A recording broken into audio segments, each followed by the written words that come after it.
네, 시주 첫 번째 1강입니다. 판서에 드리는 모든 내용을 필기하시기를 권장합니다.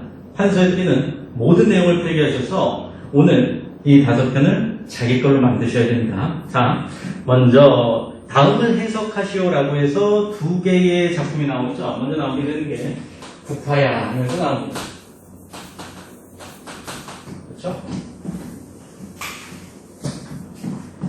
자, 얘를 먼저 볼 때 어휘를 먼저 볼 거예요. 자, 어휘를 생각해 보시면 여기 초장에서 3월 춘풍이 나오죠.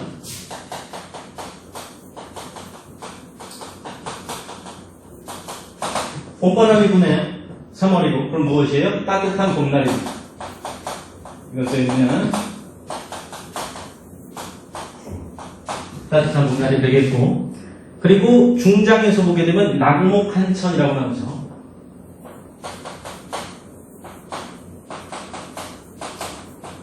자, 나무에서 떨어질 낙자, 잎이 떨어진답니다. 자, 그리고 추운 하늘이래요. 그러면은 잎이 떨어지는 때에 추운 날이네. 즉 낙엽지는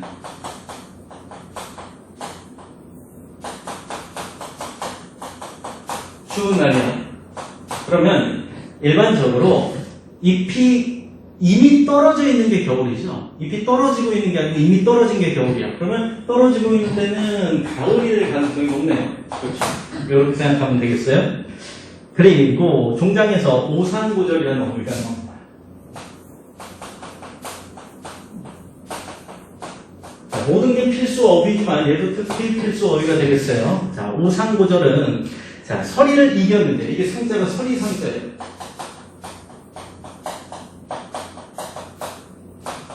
그래서 서리를 이겨내는 고고한 절개를, 그렇지? 이 절개를 말하는 거예요. 절개랑 같은 말 뭐야? 지조지, 지조. 그렇지? 자, 어휘는 요거 3개 잡고 들어가고, 이제 본문을 보면서, 석줄, 소장, 중장, 동장을 보면서 구조를 살펴보도록 하자. 내용을 보니 국화야 하고 부릅니다. 그럼 시적 대상이 국화라는 거죠. 자, 화자가 국화를 불러요. 너는 어찌하여 3월 춘풍 따뜻한 봄날은 다 보내고 그때는 피지 않았다 이거예요. 국화는 언제 펴요? 가을에 핍니다. 국화 자체가 가을에 펴요. 그래서 봄날 따뜻할 때 시절 좋을 땐 안 피고 낙목한천에 즉 잎이 떨어지고 있는 가을날에 너 홀로 피어 있니? 니은다 하게 되면 의문형이에요. 피었는다 하게 되면 피었느냐 하고 묻고 있는 것입니다. 자, 그러면은 이게 무엇이냐? 의인화된 대상이라고 보세요. 되게 매란 국죽 중에서 국가잖아요. 그렇죠? 그럼 얘는 무엇이냐면 선비를 이끌어라. 지조 있는 선비를 의인화했다고 보시면 되겠고, 무엇? 가을에 핀데 그러면 시련의 계절에 피는 거지, 이 시련을 뭐 해내고 이겨내고 피니까 절개가 있는 존재네요. 그렇죠? 그래서 아마도 오산고절은 서리를 이겨내는, 즉 시련을 이겨내는 절개를 가진 존재는 너뿐인가 하노라 라고 하면서 무엇을 해주고 있어요? 예찬해주고 있네요. 그렇죠? 자, 표현을 보죠. 표현상의 특징들. 눈에 두드러지게 보이는 게 뭐가 보입니까? 국화야 하고 이름을 불렀죠. 그렇죠? 국화야 하고 부르는 거, 이름을 부르는 걸 뭐라 그래요? 돈호법이라고 하죠. 돈호법, 이름을 부르는 걸. 너는 어이하여 하면서 마치 사람인 양 부르고 너라는 인칭대명사로 표현해줬으니 의인법 쓰였어요. 그리고 따뜻한 봄날과 추운 가을날을 어떻게 했어요? 대비했으니 대비가 쓰였습니다. 그렇죠? 자, 그러면 이 작품에 주제가 나올 수가 있게 되겠죠. 그렇죠? 결국 국화에 빗대어서 표현한 거죠. 국화에서 느껴지는 무엇이에요? 선비의 굳은 지조.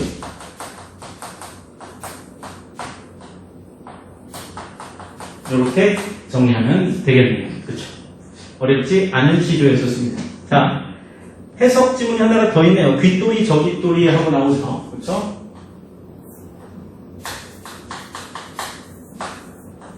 또 같이 해봅시다. 자, 어휘부터 생각을 해보자. 그럼 뭐 귓도리가 뭔지 먼저 알아야 되겠지. 귓도리는 귀뚜라미, 가을에 우는 풀벌레죠. 가을에 우는 풀벌레 귀뚜라미가 나오고요. 그리고 여엿부다 하고 나오죠. 이게 어감상 어여쁘다잖아. 근데 옛날에는 어여쁘다가 예쁘다 그런 의미가 아니었어. 뭐 가련하다, 불쌍하다 이런 의미였어. 가련하다 이런 의미로 잡으시면 되겠어요. 자, 그리고 소리가 나오는데 중장에서 작은 소리라고 하게 되겠죠. 그렇죠? 얘는 짧은 소리, 긴 소리 할 때 짧은의 의미가 되겠습니다. 그리고 중장에서 또 보게 되면 사창 여인 잠을 살뜰히도 깨운다라고 해서 사창이라는 말이 보이네요. 은근히 많이 나오는 표현이에요. 얘도 어휘예요. 자, 창문은 창문인데 자, 비단으로 꾸민. 그럼 비단으로 꾸몄으면은 남자예요, 여자예요? 방이. 여자의 방이죠. 그렇죠? 여인은 방에 누워 비단으로 꾸민 창문을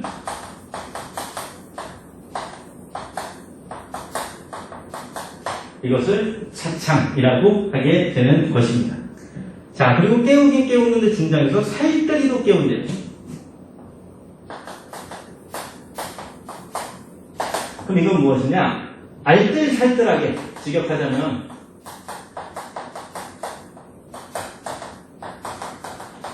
알뜰살뜰하게 이런 말이에요. 그러면 이거는 고맙게도 네가 고맙게도 나의 잠을 깨워줬구나 이런 거야. 문맥상 이따가 파악하겠지만 무엇이 되겠어? 반어법이죠. 고맙네 이런 거죠. 그렇지? 반어법이 쓰였다고 볼 수가 있는 건데 조금 이따가 잡고요. 그리고 종장에서 무인동방이라는 어휘도 어렵겠네요.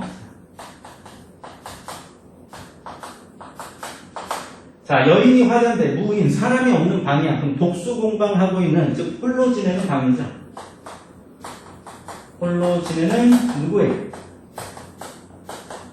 여인의 방이 무인동방이구나. 이렇게 잡으면 되겠어요. 그렇죠? 자, 그럼 어휘를 잡았으니까 이제 또 구조를 잡아보도록 하겠습니다. 본문으로 들어가 보죠. 귀뚜라미, 저 귀뚜라미. 가련하구나, 저 귀뚜라미라고 화자가 시적 대상은 귀뚜라미, 귀뚜리를 얘기하고 있어요. 어인 귀뚜라미인지 지는 달 새는 밤에 긴 소리, 짧은 소리, 절절히 슬픈 소리, 지 혼자 울어예어서, 즉 울어불어서 사창 여인 잠을, 즉 나의 잘 들지 않는 잠을 참 고맙게도 깨우고 있구나 이렇게 되겠어요. 그러면 화자는 여인으로서 잠이 안 와요. 맥락상 무엇이에요? 독수공방하고 있으니까. 독수공방하고 있다는 것은 무엇이야? 님의 부재지. 그치? 님이 내 곁에 없는 거야. 그러니 밤에 잠이 안 와. 보고 싶어서. 그치? 자, 근데 얘가 무엇을? 귀뚜라미는 울어대요. 울어대서 화자의 잠을 깨우고 있습니다. 그러면 얘한테 화를 낼 법도 한데 뭐라고 얘기를 하느냐? 둬라. 야 그냥 냅둬라. 제 귀뚜라미 잡지 말고 에프킬러 같은 걸로 잡지 말고 그냥 냅둬라. 지가 비록 민물일지언정 무인동방, 즉 독수공방하고 있는 님을 그리워하고 있는 내 마음을, 내 뜻을 알 존재는 저뿐인가? 저것이 무엇이야? 귀뚜리가 되겠지? 귀뚜라미뿐인가? 하노라 라고 얘기합니다. 즉 화자의 감정이 외로움이잖아. 님 향한 그리움이잖아. 그치? 이것에 귀뚜라미가 내 마음을 알아주고 있다라고 했으니 또 운다고 표현했잖아. 귀뚜라미가 울면서 나처럼 울고 있는 애는 쟤밖에 없다. 귀뚜라미 무엇을 해서 자신의 외로운 감정을 이입했다. 이렇게 구조화하면 되겠습니다. 그렇죠? 자, 그래서 여인의 외로운 심사를 나타낸 것이고요. 표현상의 특징 잡아보죠. 표현 먼저 무엇이 됐어요? 초장에서 귀뚜리, 저귀뚜리, 그리고 어여쁘다, 저귀뚜리. A, A-B, A-의 구조를 쓰이고 있으므로 반복이 자연스럽게 초장에서 형성이 되는 것이죠. 그리고 이게 사설시조니까 중장에서 무엇이 쓰이고 있어요? 이 소리들에 대해서 쭉 열거되고 있어요. 그렇죠? 그리고 아까 고맙게도 깨웠다. 야, 나 참 고맙다라는 거 실제로 고맙지 않죠. 얄밉죠? 반어법 쓰였네요. 자, 그 다음 감정이입도 쓰였고요. 이런 내용들을 통해서 역시 주제 잡으시면 마무리가 되겠죠? 이 작품의 주제는 무엇이에요? 계절, 언제, 귀뚜라미 언제 온다고 그랬어? 가을에 온다고 그랬었지? 가을은 더 외로워. 원래 그런 거야. 가을이 봄보다 훨씬 더 외로워. 그래서 가을밤 님을 그리워하는 여인의 마음 하게 된다면 이 작품의 주제가 잡히게 되는 것입니다. 됐죠? 자, 그 다음 각 작품의 주제를 쓰시오라고 하는 3개의 작품은 좀 짧게 가보도록 하겠습니다. 자, 역시 사설시조죠. 개를 몇 명이나 기록해? 보죠. 개를 10마리 넘게 기르고 있나봐. 개장수는 아니고 그냥 개를 좋아하시는 분인가봐.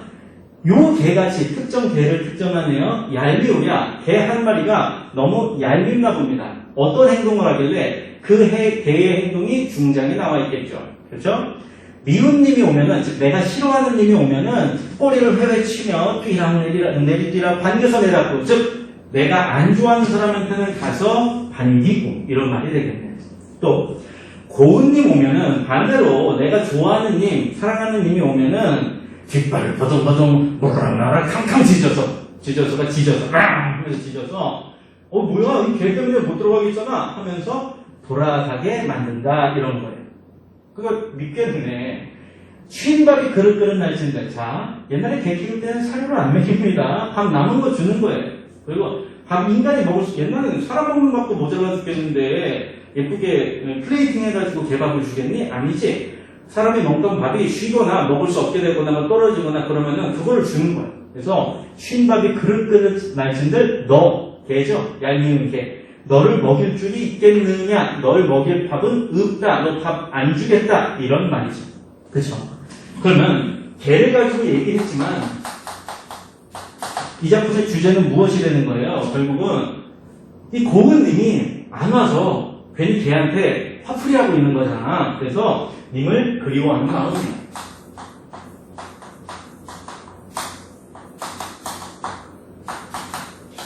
어떤 맥락인지 알겠지? 근데 참 이게 표현이 재밌지. 그렇지? 표현을 생각해 보게 되면은 원래는 오지 않는 님을 원망하고 싶은 마음이 있었어. 오지 않는 님을 TT 한 거야. 웃는 표시. 원망하고 싶은 마음이 있었는데 그걸 괜히 님한테 얘기하지 않고 괜히 누구한테 얄미운 개라고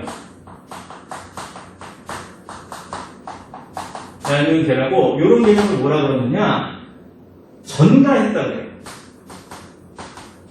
님한테 원망하고 싶은 마음을 개한테 얄밉다고 전가 덮어 씌워버린 거야. 이걸 또 유식한 말로 투사한다 그럽니다. 괜히 화풀이한다 그러죠. 화풀이하는 게 유식한 말로 전가한다, 뭐 투사한다 이렇게 생각하시면 되겠어요. 자, 그 다음 작품이 강산 좋은 경치를 이런 작품이 나옵니다. 자, 강산은 자연이겠죠.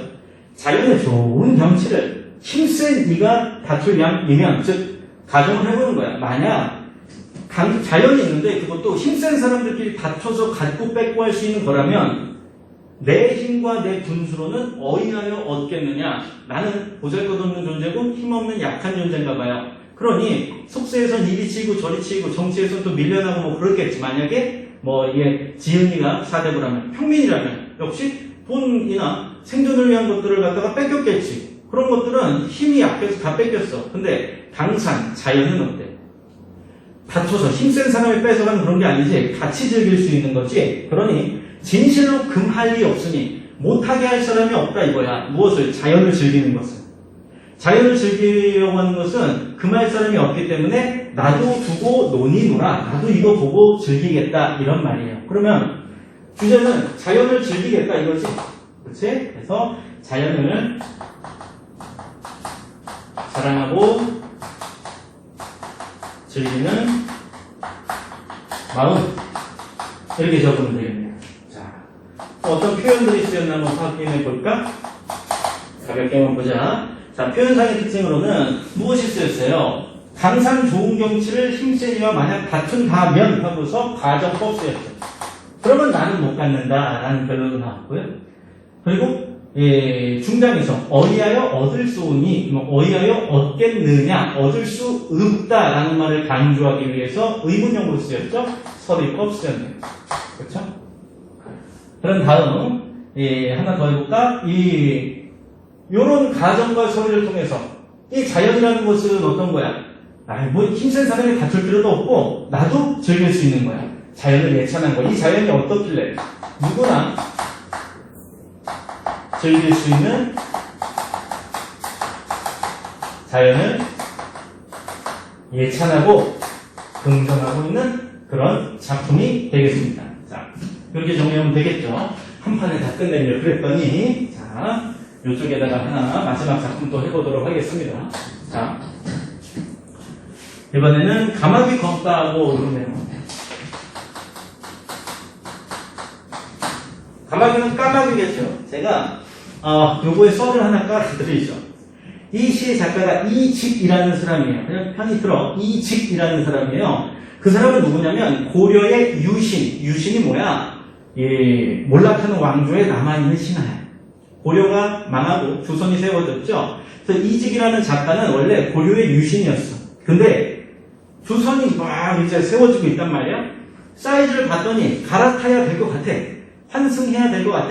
왜? 먹고는 살아야 되니까. 그래서 고려에 대한 충절을 지키지 않고 조선 개국에 참여했어요. 숟가락 얹었다 이거야. 도와주면서 나도 자리 하나 주세요 하면서 숟가락 얹고 같이 참여를 했어요. 그랬더니 남은 고려의 유신들, 충절을 지키는 유신들이 없겠어요. 신하들이 비난을 했겠죠. 저 개만도 못한 놈, 저 쓰레기 같은 놈, 까마귀처럼 검은 놈 이렇게 얘기를 했을 거예요. 자신에 대해서 합리화하고 항변하고 싶겠죠. 야, 내가 검은 게 아니야 임마. 니들 지조인은 척하는 니들이 더 못난 놈들이야 라고 자기를 합리화하고 싶어서 지은 거예요. 이직이라는 사람이 어떤 맥락인지 알겠지? 자, 그래서 내용을 들어가 보면 까마귀가 검다고 백로야, 야 비웃지 마라 이런 겁니다. 자, 얘는 표현부터 가볼게요. 아니 까마귀가 겉이 검다고 백로야 비웃지 마. 왜? 백로는 어떻게 했어? 겉이 하얗대. 그렇지, 겉흰. 그러니 야 비웃지 마, 나 비웃지 마 이런 거. 왜? 겉이 검은들 속조차 검을 쏘냐? 서리법이지. 내 속은 검지 않아. 내가 지금 혼탁한 세상 속에서 조선 개국에 참여하고 있다고 한들 나도 나만의 신념이 있는 거야. 나의 속은 하얘. 속흰 이렇게 적으면 되겠네. 그렇지. 오히려 겉은 희고 속이 검은 건 백로다 이거죠. 속검. 이런 것은 누구다? 그런 짐승은 네야, 너다. 네가 바로 그것이다. 뭐 겉은 흰데 속은 검은 녀석은 백로 너다. 너인가 하노라 라고 얘기하고 있는 거예요. 그러면 요 속에 집중한 거죠. 오히려 까마귀가 좋은 거고 백로 네가 위선적인 거 아니야. 이런 얘기를 하고 싶은 거예요. 자, 그래서 이 까마귀가 작가 자신이 되는 거예요. 내가 겉에 까맣고 더러운 거 묻히면서 살고 있다고 뭐라 하지 마라. 응? 니들이 위선이다. 이 백로가 오히려 무엇이 되는 거야? 풍자의 비꼬는 대상이 되는 것이지. 이게 동물에 빗대어서 표현하는 것 또는 식물에 빗대어서 자연물이나 제3의 대상에 빗대어서 주제의식을 전달하는 걸 돌려 얘기한다고 해서 우의적이라고 하죠. 그렇죠? 그래서 대조와 빗대어서 표현하는 우의, 돌려가는 우의가 들어가게 된 거예요. 그래서 결국 주제는 무엇이야? 여러분들이 이 집이 옳다 그르다를 판별하지 말고 이 작품의 의미를 파악해야지. 표면적인 의미를. 결국 무엇이야? 이 백로 같은 대상들, 즉 위선적이고 이중적 이런 사람들에 대한 비판과 돌려받잖아. 우의적으로 응대가 되겠지. 이런 개념이 되겠습니다. 안 어렵죠? 그렇죠?